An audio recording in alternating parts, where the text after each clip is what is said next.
Star Lovers, apa kabar? Kita ada di Bincang Parlemen, dialog bersama dengan DPRD Kota Yogyakarta. Saya Denny Arta bersama dengan Anda di siang kali ini di tema peran UMKM meramaikan Ramadan 1444 Hijriah di Kota Jogja. Luar biasa, saya bersama dengan Pak Danang Rudiatmoko, Ketua DPRD Kota Yogyakarta, dan juga Pak Tri Karyadi Rianto, Kepala Disprikom UKM Kota Yogyakarta. Saya sapa dulu Pak Danang. Selamat siang Pak Danang. Ya, selamat siang Mas Dedi. Sehat Pak. Juga para pendengar Radio Star FM yang saya cintai. Sehat ya Pak ya. Alhamdulillah. Nah, kemudian ada juga Pak Tri Karyadi Rianto. Pak Toto, selamat siang. Siang Mas Dedi. Apa kabar Pak? Alhamdulillah sehat. Sehat ya. Kita ngomongin tentang UMKM yang meramaikan Ramadan 1444 Hijriah di Kota Yogyakarta. Kita tahu momentum Ramadan ini kan menjadi momentum yang sangat luar biasa yang bisa dimanfaatkan oleh teman-teman UMKM di Kota Yogyakarta. Kita tahu juga UMKM di Kota Jogja itu punya banyak sektor, banyak peran, dan ternyata menjadi salah satu pemantik ekonomi di Kota Yogyakarta. Saya akan tanyakan dulu ke Pak Danang. Pak Danang, kalau dari sudut pandangnya DPRD Kota Yogyakarta, bagaimana kemudian Pak Danang melihat peran UMKM di Kota Yogyakarta pada masa pandemi, kemudian pada saat ini di tengah-tengah suasana Ramadan, Pak? Silakan Pak. Jadi Mas Dedi, ini seperti yang sudah kita perkirakan, sepertinya DPRD sudah melihat ini sejak waktu pandemi, dalam masa awal, di tengah-tengah pandemi, maupun di akhir, di masa kebangkitan kemarin. Nah, ini kita sudah melihat potensi. Apa tuh potensinya? Nah, pas mesti sudah ada penghapusan larangan PPKM, tentu saja pasti nanti terjadi ledakan pemudik. Nah, ini sebetulnya yang sudah diamati oleh teman-teman DPRD. Kita menyiapkan. Bahkan akhir-akhir ini kita sedang mengkaji nih, di bulan puasa istrinya diisi oleh ngaji. Nah, kajiannya adalah salah satu bagaimana membangkitkan potensi daya ekonomi masyarakat di wilayah. Jadi kita mencoba tidak hanya di bulan nanti setelah Ramadan atau Ramadan sampai dengan Syawal, tapi pas setelah Syawal bagaimana ini kelanjutannya. Teman-teman di wilayah dalam hal mempertahankan, minimal membangkitkan sektor ekonomi masyarakat yang sudah mulai bangkit dan bergairah ini.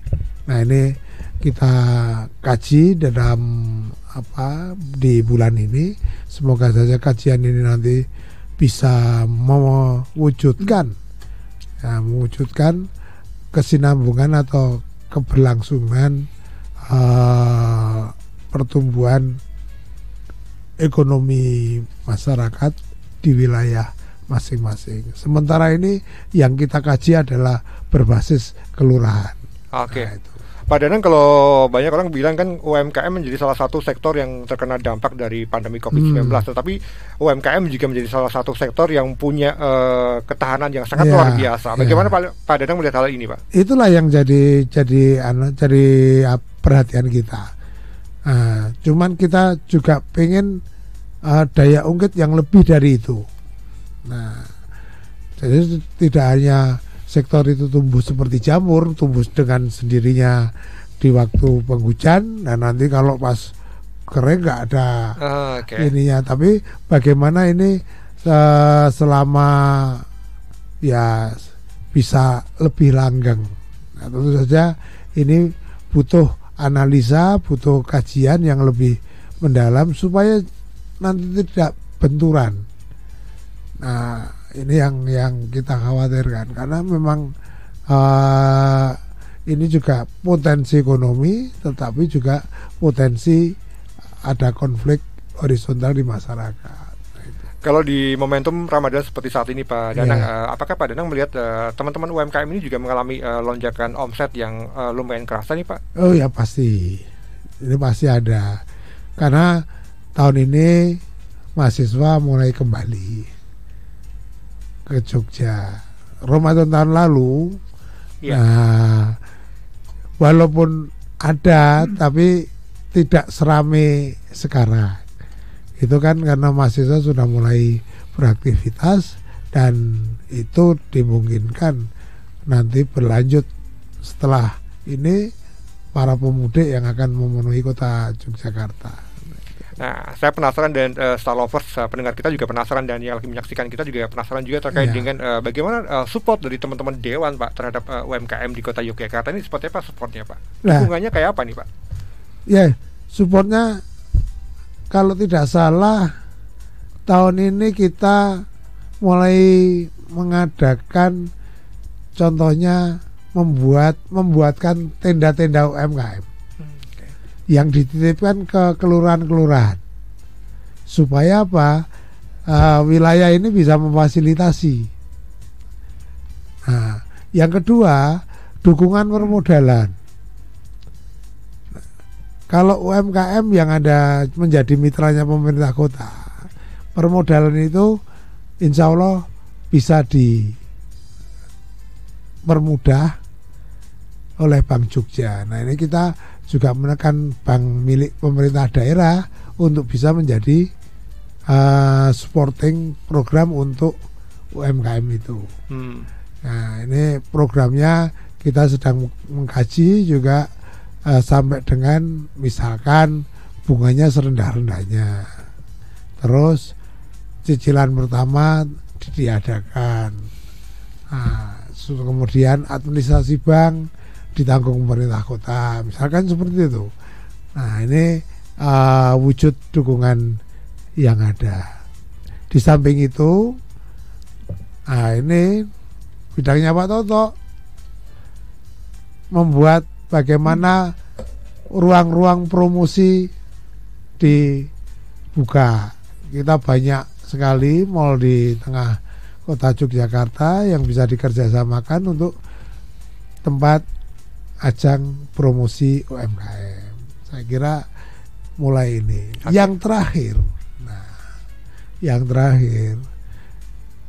kota Yogyakarta mendapatkan hadiah namanya Gedung Pusat Desain Industri Nasional di Terban, yang juga ada ruang pamernya. Nah, nanti tentu saja tinggal mengatur bagaimana UMKM itu dari desain sampai dengan produksi kemudian dipamerkan, itu sudah ada di dalam satu gedung. Saya kira itu, Pak. Oke, Pak Toto, sudah dibukakan pintu oleh Pak Danang ini. Tapi saya ingin tahu dulu, kita juga kasih tahu informasi kepada pendengar kita terkait dengan potensi UMKM di kota Yogyakarta ini seperti apa sih Pak? Dan kebanyakan UMKM di Jogja ini bergerak di bidang apa nih Pak? Kalau berbicara UMKM, khususnya UMKM di Yogyakarta itu sangat seksi ya. Lebih-lebih di bulan Ramadan ini dan menghadapi hari raya nanti ya, karena di mana-mana UMKM. Nah, potensi UMKM kota Yogyakarta khususnya itu yang banyak, utamanya di bulan Ramadan ini ya, pastinya kuliner, kemudian fashion, kemudian craft. Kuliner ini banyak bergerak. Kita ada dua sisi. Satu, menyiapkan untuk segmen pasar di dalam kota, utamanya ini kan pergerakannya takjil ya, kemudian banyak keluarga-keluarga yang ingin praktis tidak memasak tapi mesannya pada UMKM. Nah ini Pemkot dalam hal ini adalah dinas, itu harus menyiapkan dari UMKM, tidak sekedar membuat, tidak sekedar untuk memasarkan seperti itu. Jadi kami terus mendampingi utamanya di tiga produk tadi, kuliner, kemudian craft, fashion, seperti itu. Kemudian potensi-potensi itu juga harus kita siapkan untuk menghadapi pemudik besok. Nah, itu artinya itu mempertaruhkan sekali. Karena apa? Tidak sekedar menjajakan dagangannya, harus sisi kualitas produknya harus tetap terjaga seperti itu. Sehingga kita membekali kualitasnya, kemudian pendampingan. Jadi kami juga menyediakan gerai-gerai apabila nanti pemudik itu datang ke kota Yogyakarta, pastinya mereka juga biasa mall menjadi daya tarik mereka, gitu kan ya. Kita ada 2 mall nih, ada 2 mall di Galeria, kita ada stand yang dibiayai oleh Pemkot Yogyakarta seperti itu, kemudian di di Malioboro Mall seperti itu. Nah, biar untuk menjaga sisi kualitas kita ada quality controlnya, kita kurasi seperti itu. Jadi produk-produknya tentu saja yang mempunyai ciri khas kota Yogyakarta seperti itu. Jadi nanti ada level-level juga. Jadi kalau di mall itu kan banyak sekali tenan-tenan ya, menjajakan hampir bersamaan, tapi khusus di galeri yang disediakan oleh Pemkot itu punya ciri khas. Oh, ini pasti milik Pemkot nih, seperti itu, punya ciri khas seperti itu. Jadi singkatnya bahwa Pemkot itu sudah membekali UMKM untuk menghadapi suasana brand Ramadan itu untuk segmen dalam ya, internal, seperti untuk memenuhi takjilan dan sebagainya. Kemudian kalau nanti menghadapi pemudik, kita juga sudah mempersiapkan seperti itu. Begitu. Kalau bentuk pendampingan yang diberikan untuk teman-teman yang bergerak di bidang kuliner seperti apa nih Pak Toto? Nah, begini. Kami menyadari bahwa ketika bulan Ramadan, bulan puasa ini pastinya banyak UMKM baru bermunculan untuk berjualan, sehingga kadang UMKM yang sudah lama itu tersingkirkan kalau tidak bisa bersaing dengan newcomer seperti itu. Nah, sehingga pastinya yang satu yang kita bekali dari sisi produksi ya, hasil produknya, sisi rasa pasti. Kemudian varian-varian harus ditambah. Jadi tidak itu lagi, nanti jenuh nih seperti itu. Kemudian servis kepada pelanggan itu. Ya, karena kemudian bersaing nih, sana mau mengantarkan kiri suruh datang gitu kan ya. betul. Tiga hal itu yang kita dampingi. Kemudian yang penting juga adalah promosi. Promosi secara offline maupun secara online juga harus kita galakkan seperti itu. Karena ini bersaing ketat sekali seperti itu. Siapa yang bisa promosi dengan baik, itulah yang nanti akan menemukan pasar dengan baik seperti itu. Dan kami juga mendidik pada UMKM mandiri juga, harus bisa mengeksplor diri sendiri, harus bisa dibekali produk knowledge-nya. Artinya apa? UMKM harus bisa menyediakan produknya. Ini coba kalau dilihat di selasar itu ya, hampir sama itu produknya, hampir sama. Harus punya nilai plus ini UMKM, harus bisa cerita, oh ini halal, ini produknya, ini higienisnya terjamin dan sebagainya, sudah tersertifikasi seperti itu kan, harus ditonjolkan punya nilai lebih UMKM-nya seperti itu. Kalau tidak ingin tergerus loh itu. Iya. Gitu. Soal rasanya enak, tapi kalau dia tidak bisa promosi, tidak bisa memberikan servis, ditinggal ya Pak ya. Ditinggal gitu, pastinya seperti itu. Nah, kalau kita ngomongin tentang peningkatan omset selama Ramadan, apakah kalau dari pantauannya teman-temannya Pak Toto di lapangan, apakah memang teman-teman ini sudah juga mengalami peningkatan omset yang lumayan juga Pak? Secara angka kami belum mengumpulkan berapa omsetnya nominal, tapi pastinya kami ketika memfasilitasi atau mendampingi mereka pasti tanya bagaimana omsetnya. Dari beberapa UMKM yang saya tanyai, mereka punya ada before afternya ya. Itu sangat signifikan. Jadi wah Pak, omsetnya naik dan sebagainya seperti itu. Meskipun tidak menyebutkan nilai nominalnya seperti ini, sehingga berdasarkan seperti itu saya punya asumsi bahwa UMKM di momentum bulan Ramadan itu omsetnya jelas naik seperti itu. Utamanya yang kuliner seperti itu. Ya, Starlovers, untuk Anda yang sedang mendengarkan kami di 101,3 Star FM dan juga yang menyaksikan kami di live streaming starjogja.com, terima kasih. Anda masih di program Bincang Parlemen, dialog interaktif bersama dengan DPRD Kota Yogyakarta. Saya bersama dengan Pak Danang, Ketua DPRD Kota Yogyakarta, Pak Toto dari mewakili Pemkot dari Dinas Koperasi UKM. Kita ngobrolin tentang potensi UMKM di masa Ramadan, termasuk juga nanti mendekati Lebaran dan setelahnya seperti apa. Anda boleh gabung di WA kami 081 8621013 ataupun juga silakan tulis di kolom komentar Instagram Star Jogja FM. Tadi Pak Danang sudah menyampaikan Pak Toto, kelurahan juga didorong untuk memberikan sentuhan kepada pelaku UMKM di wilayahnya. Bagaimana kemudian Pemkot Yogyakarta memaksimalkan peran kelurahan Pak untuk mendorong perkembangan UMKM di wilayahnya Pak?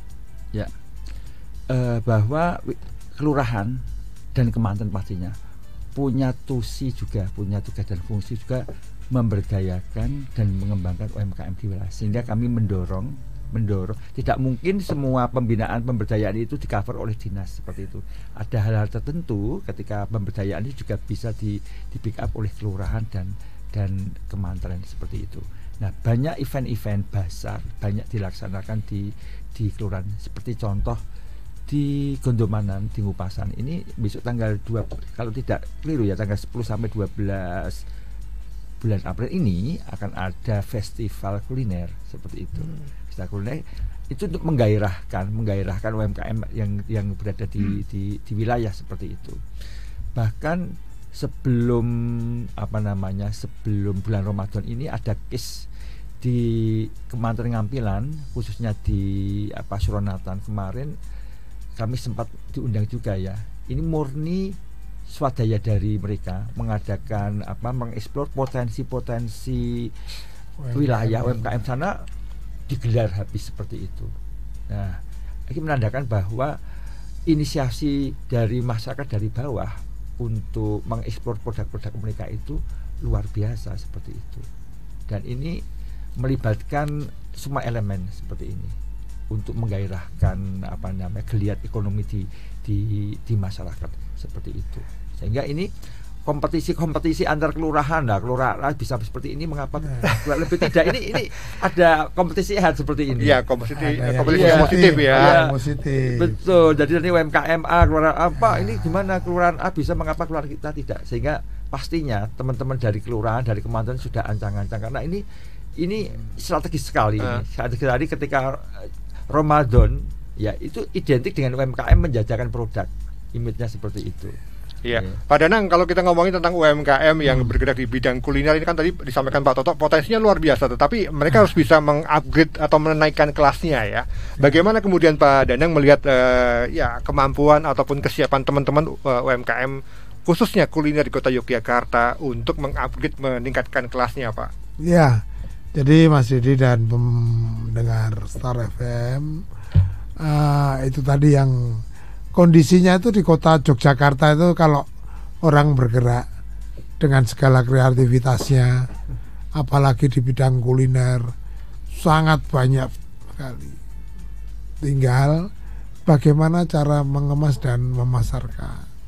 Nah, tadi disampaikan Pak Toto, tidak mungkin pemerintah kota itu mengcover semua. Yeah. Ya, satu tadi disampaikan bagaimana mereka bisa menguasai ilmunya lah, ilmu paling tidak ilmu pemasaran dan bagaimana caranya mengemas dengan baik.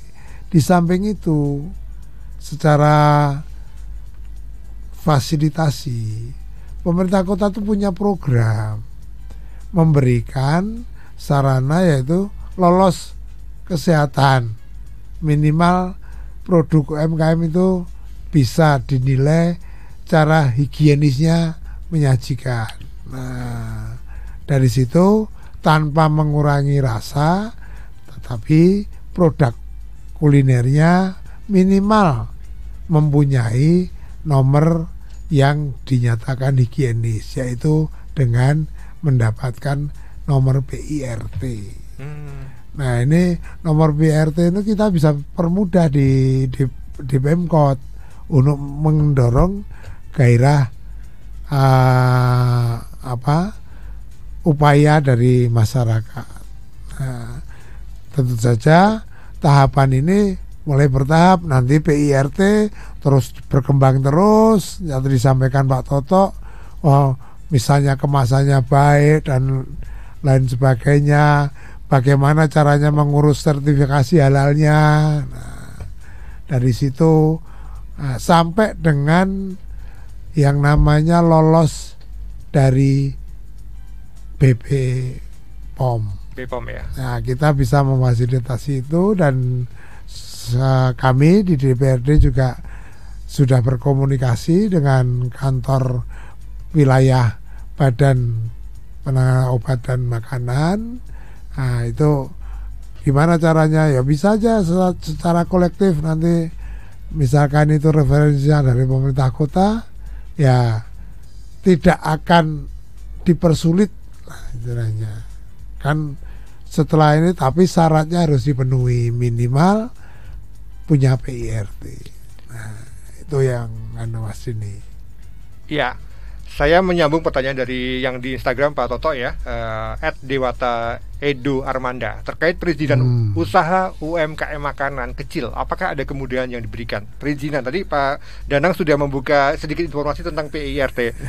Buat pendengar kita, ada banyak yang nggak ngerti tentang PIRT, Pak. Apa yang kemudian bisa dijelaskan terkait dengan PIRT dan bagaimana cara mendapatkannya dan bagaimana cara menjaga PIRT itu tetap milik kita? Ya, begini. UMKM yang bergerak khususnya di bidang kuliner pastinya harus ada, karena kan konsumen sekarang semakin cerdas ya. bahkan nih dari Kementerian Perdagangan tahun 2024 November yang akan datang, dan semua produk utamanya makanan yang beredar di Indonesia harus sudah bersertifikasi halal. Nah, ini implikasinya apa? Pemerintah daerah harus intervensi kepada UMKM yang belum bersertifikasi halal, sehingga ini ini harus menjadi perhatian prioritas utama. Kemudian Pemkot bersama mitra dalam hal ini adalah Komisi B, bagaimana? Nah, ini dianggarkan di APBD tahun 2023 itu ya, karena penganggaran terbatas, kami juga menggandeng Basnas untuk memfasilitasi UMKM agar bisa memperoleh sertifikasi halal secara gratis. Nah, begitu. Sertifikasi halal ada 2 skema. Jadi skemanya itu gratis apabila itu sudah dipastikan produk makanannya itu halal, artinya dari produk nabati, ya tidak dari hewani seperti itu kan, karena skemanya ya sudah self declare menyatakan bahwa produk saya itu halal karena. Tapi kalau yang skema yang reguler itu produknya dari hewan-hewan, tapi harus ada skema pemeriksaan, uji lab dan sebagainya, sehingga ini berbayar. Jadi karena itu nilainya sekitar 3 juta per itu, sehingga pemerintah Kota Yogyakarta hanya memfasilitasi untuk 50 orang. Itu kalau nanti berhasil, karena itu mekanismenya kan pelik sekali dan lama seperti itu, sehingga bertahap seperti itu. Pastinya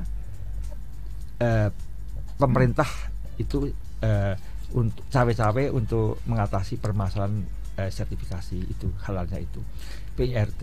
Nah, pastinya salah satu legalitas yang harus dipenuhi oleh UMKM adalah PIRT, produksi rumah tangga, izin rumah tangga. PIRT itu yang mengeluarkan adalah Dinas Kesehatan. Jadi begini, semua legalitas di Kota Yogyakarta itu kan tidak bisa berpikir sektoral, ego OPD. Pastinya itu how to, siapa berbuat apa. Cuman ini leadingnya ada di Dinas Perindustrian Koperasi UKM terkait dengan itu. Ketika kami sudah tinggal mengkoordinasikan dengan Dinas Kesehatan. Kemudian pastinya makanan yang beredar di Kota Yogyakarta harus ada pengawasan dari OPD yang membina. Dinas Pertanian, tolong Dinas Pertanian itu ada pengawasannya seperti itu.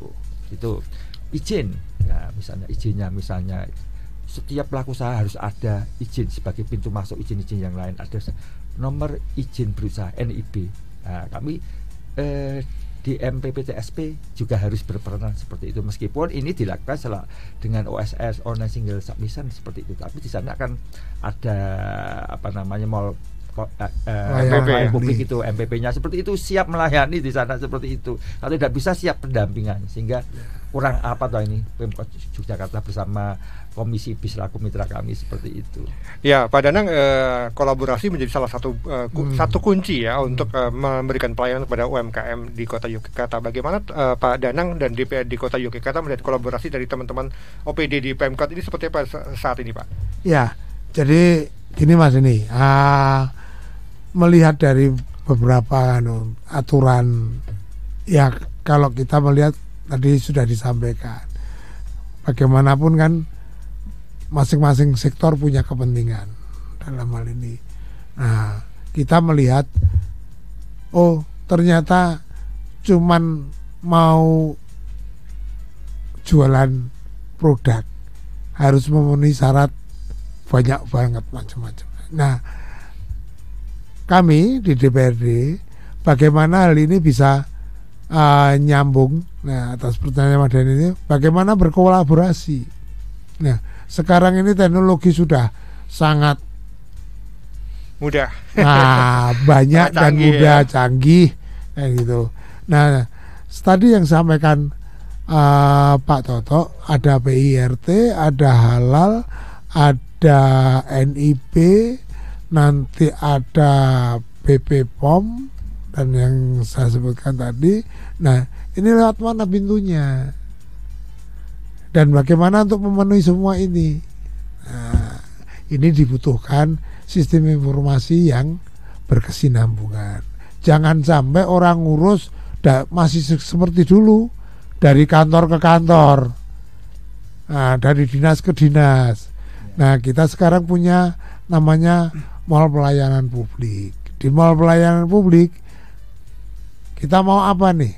Oh, ngiris perizinan ini, tanya prosesnya gimana, apa saja syaratnya, terus saya mulai dari mana.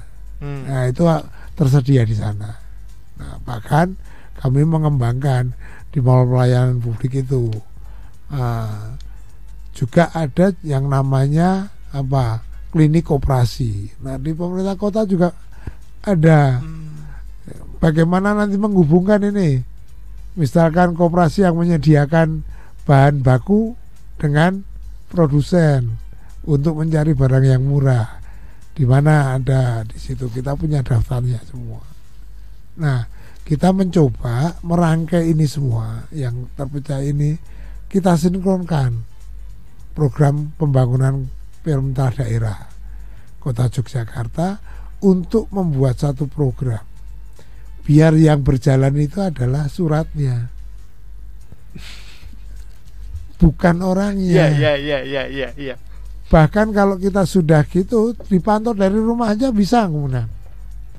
Oke. Nah, ini yang kita kembangkan. Bahkan ke depan urusan UMKM ini udah ada wadahnya.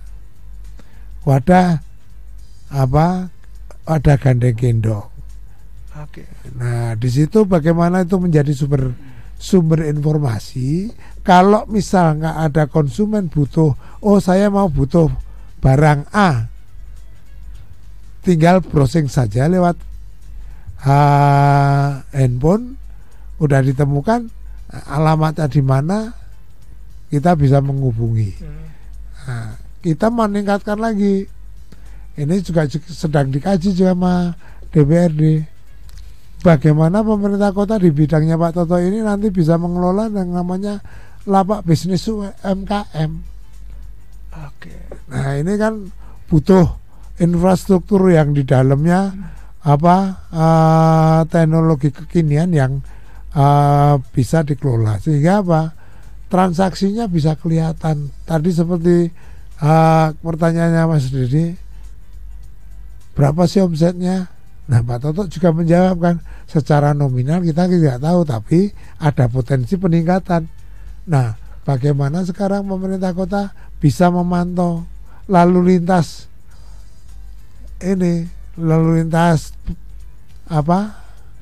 perdagangan ini. Nah, kalau bisa melihat di situ ada potensi apa? Berapa besar pajak yang harus Nah, itu ada ikutannya banyak besar, ya. Koyone mau dagang UMKM, tapi ternyata di situ wah inspirasinya luar biasa gede Mas. Ya, Pak Danang sudah menyampaikan dan ternyata ada banyak lompatan kebijakan, lompatan teknologi yang akan digunakan untuk ya melayani teman-teman pelaku UMKM di Kota Yogyakarta. Pak Toto, kita akan break dulu, tapi nanti setelah ini Pak Toto harus menjawab terkait dengan hal ini tadi, lompatan teknologi yang digunakan, bagaimana kemudahan yang kemudian ditawarkan kepada para pelaku UMKM ataupun juga para calon potensial buyer untuk mengakses produk-produk UMKM di Kota Yogyakarta. Kami akan segera kembali. Kita masih di program Bincang Parlemen persembahan dari DPRD Kota Yogyakarta. Kita balik lagi di Bincang Parlemen. Dini Arta bersama dengan Anda di tema peran UMKM meramaikan Ramadan 1444 Hijriah di Kota Yogyakarta. Saya bersama dengan Pak Danang Rudiatmoko, Ketua DPRD Kota Jogja, dan Pak Trikaryadi Rianto, Pak Toto, Kepala Disprinkob UKM Kota Yogyakarta. Saya tadi di segmen 1 tadi Pak Danang sudah banyak ngendiko soal terobosan-terobosan inovasi. Ada juga kemudian menyampaikan soal gandeng gendong ya. Betul ya Pak Toto. Pak Toto, apa yang kemudian bisa disampaikan terkait dengan tadi kolaborasi teknologi, kemudian ada gandeng gendong. Apa yang ingin disampaikan kepada pendengar kita, Pak? Ya. Kota Yogyakarta itu belum lama ini mendapat penghargaan kota cerdas. Itu ya. Jadi smart city. Jadi smart city adalah bagaimana kota itu bisa memberdayakan, bisa mengembangkan, mengeksplor potensi-potensi yang ada di Kota Yogyakarta secara cerdas. Bagaimana masyarakat itu bisa mengakses di pemerintahan secara mudah, tidak dipersulit, seperti tidak ada kesulitan. Seperti yang disampaikan Pak Danang tadi. Orangnya tidak boleh putar gitu kan, suratnya yang jalan saja ya. Yang jalan seperti itu. Nah, terkait dengan smart city itu kan kita sudah ada perwal ya, ada perwal terkait dengan smart city. Nah, smart apa saja di situ? Ada smart ekonomi, smart lingkungan, smart yang lain seperti itu. Nah, terkait dengan smart ekonomi, bagaimana kita bisa memberdayakan, mengembangkan UMKM secara cerdas. Nah, dalam hal ini di Kota Yogyakarta ada namanya satu aplikasi untuk banyak hal, namanya Jogja Smart Service. Yang mengkait dengan UMKM, di sana ada namanya Inglarisi. Nah, Inglarisi adalah bagaimana UMKM itu bisa melayani, bisa menjual produknya secara online setelah masuk dalam aplikasi Inglarisi. Utamanya untuk bisa mensuplai produknya, produk-produk kulinernya itu ke jajaran OPD untuk jamuan makanannya seperti itu. Coba anggaran makanan minum untuk rapat dan sebagainya, untuk sajian seperti itu sekitar 20 miliar lebih itu. Coba itu kalau bisa diakses oleh UMKM kita, itu kan paling tidak bisa membantu perekonomian mereka seperti itu dengan aplikasi. Jadi yang sifatnya manual seperti itu udah mulai ditinggalkan. Nah, tinggal yang membina siapa? Yang membina adalah dinas kami untuk seperti itu. Tentu saja biar menjaga yang nanti masuk di aplikasi Inglarisi itu bisa dipeseni, itu harus ada syarat-syarat ketentuan berlaku. Dari sisi kualitas produknya harus terjaga. Kemudian variannya juga banyak pilihannya, dari kalau dinas-dinas itu ABCD-nya tinggal pilih, itu seperti itu. Gitu. Kemudian yang kedua tadi itu aplikasi Inglarisi ya. Kemudian promosi-promosi apa yang difasilitasi oleh Pemkot untuk bisa mengembangkan UMKM dengan cepat. Jadi tadi falsafah gandeng gendong ya, bahwa Kota Yogyakarta tentu saja tidak sendirian nih ketika harus memberdayakan, mengembangkan seperti itu ya. Pastinya dengan menggandeng, dengan salah satu yang digandeng adalah corporate seperti itu. Nah, kami menggandeng salah satu marketplace ya, Tokopedia. Baru saja kita kerjasama dengan Tokopedia untuk apa? Satu, kita punya aset yang belum optimal, namanya Gria UMKM. Nanti sekolah UMKM ada di sana. Sekolah tentang apa? Tentang bagaimana cara memasarkan produk secara online. Nah, ini kan harus ada schedule-nya nih. Tidak sekedar euforia e-commerce itu banyak loh sekarang, euforia pelatihan program habis, pelatihan ini habis dan sebagainya. Sehingga kami punya inisiatif bagaimana apabila yang dilatih itu tetap didampingi dengan baik.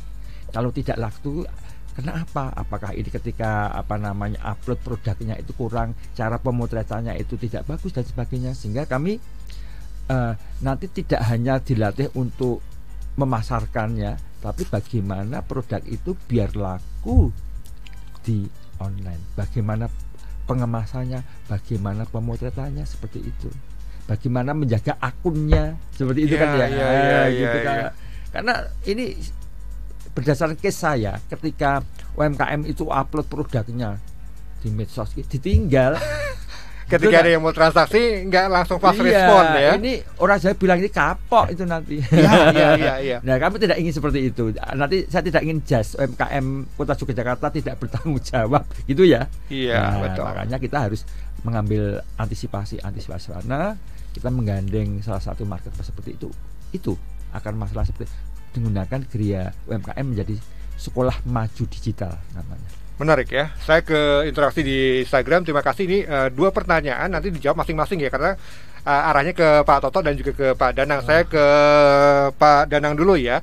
Terima kasih untuk @kabar sinergi. Saya pernah ke DPRD Surabaya. Di lobi itu ada spot kecil buat gerai UMKM.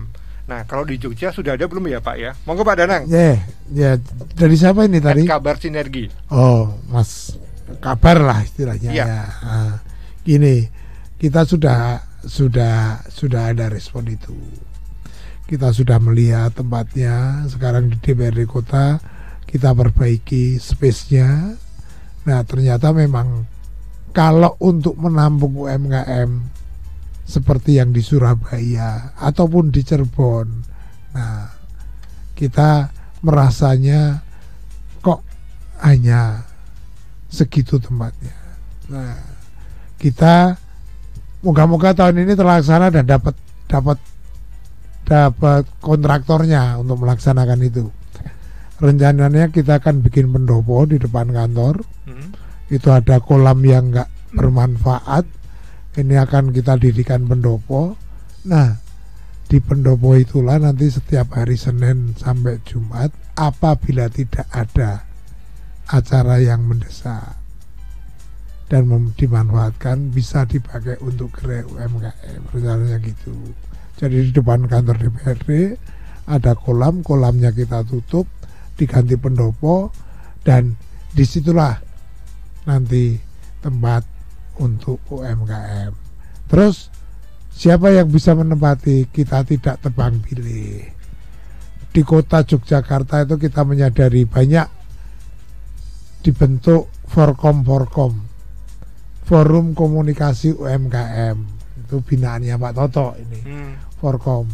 Biarkan nanti kita ketemu sama teman-teman Forkom tadi, silahkan mereka untuk menjadwalkan sendiri. Nah, jangan dijadwalkan oleh DPRD, nanti dikira pilih C. Nanti jangan-jangan pikirannya sudah macam-macam. Itu Pak Danang gitu. Ya, biarkan mereka bisa memajang. Nah, space-nya berapa, bisa jadi berapa. Nah, ini nanti doakan semoga tahun ini bisa terwujud hal itu. Nah, saya kira itu Mas. Saya ke Pak Toto. Pak Toto, ada pertanyaan juga dari @nugrahaning ati. Di Komplek Balkot itu ada ruang pamer untuk UMKM tidak, untuk bisa display produknya? Caranya gimana kalau ada? Monggo Pak Toto. Ya. Terima kasih. Untuk Pemkot jelas ada. Kita menggunakan mall pelayanan publik. Oh, di MPP. Ya, di MPP. Jadi seperti yang disampaikan Pak Danang tadi, tetap memberdayakan forum UMKM yang tersebar di 14 kementerian. Jadi kita menggilir 14 Forkom itu yang bisa mendisplaykan di sana. Kita kurasi produknya seperti itu. Jadi mereka memanage sendiri, meng-hire seseorang seperti itu. Biarlah itu kan ada sisi edukasinya. Artinya bahwa mereka bergerak, kita memfasilitasi seperti itu. Itu. mall pelayanan publik. Itu satu. Kemudian setiap hari Jumat kami yang kuliner nih ya. Tadi kalau yang di MPP cenderung craft dan fashionnya, dan yang produk makanan yang kemasan seperti itu, yang awet seperti itu. Setiap hari Jumat kita ada Jumat Berkah. Kita juga memberi kesempatan bagi para pelaku usaha yang ingin menjajakan produk kulinernya untuk melayani ASN di lingkungan Pemkot, plus yang masyarakat yang akan berkepentingan dengan OPD tertentu bisa mampir di pasar tersebut setiap hari Jumat seperti itu. Iya. Waktu kita tinggal 5 menit, tapi ada satu pertanyaan yang paling ini bisa jadi gongnya kita di kesempatan perbincangan siang kali ini, terkait dengan bentar lagi kan ada ledakan pemudik nih di Lebaran. Artinya ini satu pasar yang sangat luar biasa bagi para pelaku UMKM di Jogja. Pak Danang, apa yang harus dilakukan oleh teman-teman UMKM ini untuk memanfaatkan momentum ini, Pak? Saya mengharapkan teman-teman UMKM dengan kepekaan usahanya bisa menangkap peluang ini. Artinya apa? Mungkin barang produksi Anda tidak dinikmati di sini, tetapi sepulang dari sini ada ledakan. Nah, itu harapan saya. Jadi pemudik biarkan di dalam mudiknya ini hanya untuk silaturahmi. Ya syukur belanja ke sidik. Tapi pulang dari mudik kembali ke asalnya masing-masing. Dia nanti bisa menawarkan secara istilahnya langsung kepada masyarakat di daerah asalnya bahwa ini loh produk dari Jogja. Nah, seperti yang Pak Toto sampaikan tadi, syukur-syukur sudah lolos dari kurasi yang baik menurut pemerintah Kota Yogyakarta. Dan kita tanggal 7 ini ada nih teman-teman ibu-ibu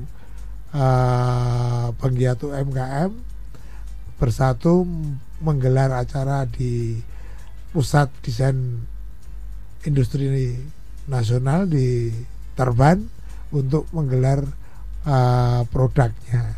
Nah, sebagai ajang promosi supaya ditangkap. Yang saya inginkan adalah bukan belanjanya sekarang, tetapi belanja yang lebih kontinu dari daerah masing-masing saat mudik sebagai ajang promosi nasional. Nah, ini Pak Toto menjawab harapannya Pak Danang. Apa yang kemudian akan dilakukan oleh teman-teman Pemkot ataupun juga pesan kepada para pelaku UMKM di Kota Jogja terkait ini tadi yang disampaikan Pak Danang. Menarik loh.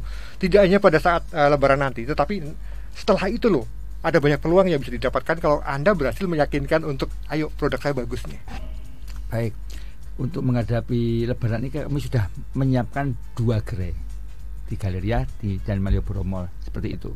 Kami pesan kepada UMKM kami yang display di Galeria dan di Malioboro Mall ini sell itu pasti ya seperti itu. Ada omset itu pasti seperti itu harapannya. Tapi seperti yang ditindaki Pak Danang tadi, ini adalah sustainnya, keberlangsungannya yang dijaga.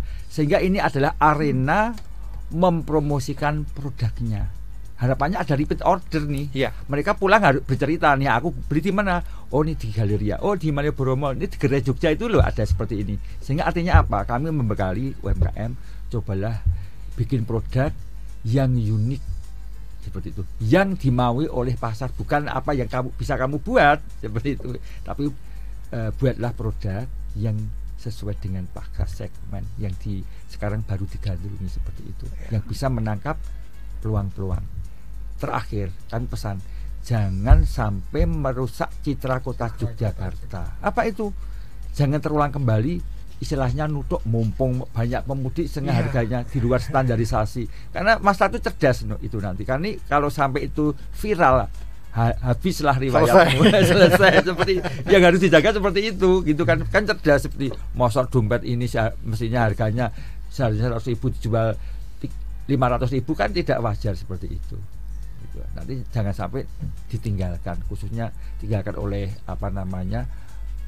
para pembeli itu. Nanti karena itu nanti promosi yang iklan yang mandi loh itu nanti. Promosi dari end user sebagai pengguna itu paling malah sangat luar biasa ya. Publish di medsos habis sudah. Gitu Pak Danang menambahkan tadi apa yang tadi jangan nutup tadi Pak. Silakan Pak. Ya, sama jadi saya mengharapkan itu tadi harapannya ya sekarang boleh lah sell itu boleh, tapi keberlangsungan ini yang berjaga. Trust itu ada hal yang paling diharapkan untuk bisa menjaga mutu dan menjaga kepuasan dari konsumen. Dan ini saya harapkan benar, baik produk apa saja, yang penting trustnya yang dijaga. Ya, keyakinan akan produk, akan hal itu. Nah, syukur-syukur harganya itu pantas dan sesuai dengan apa yang kualitas produknya. Iya. Yang pasti tunjukkan kalau kualitas produk UMKM di Jogja itu memang sangat luar biasa, layak untuk dibawa pulang dan diceritakan kalau ini adalah ikoniknya Kota Yogyakarta. Pak Danang matur suwun, Pak Toto matur suwun juga sudah bergabung di kesempatan siang kali ini di tema peran UMKM meramaikan Ramadan 1444 Hijriah, persembahan DPRD Kota Yogyakarta. Saya bersama dengan Pak Toto dan juga Pak Danang. Terima kasih untuk kebersamaan Anda yang sudah mendengarkan kami di 101,3 Star FM dan juga melihat siaran kami di starjogja.com. Kalau Anda kelewatan, nanti bisa lihat di YouTube-nya Star Jogja FM untuk menyaksikan obrolan kita di siang kali ini. Deniata bersama dengan tim produksi yang bertugas pamit mundur. Selamat siang, sampai jumpa.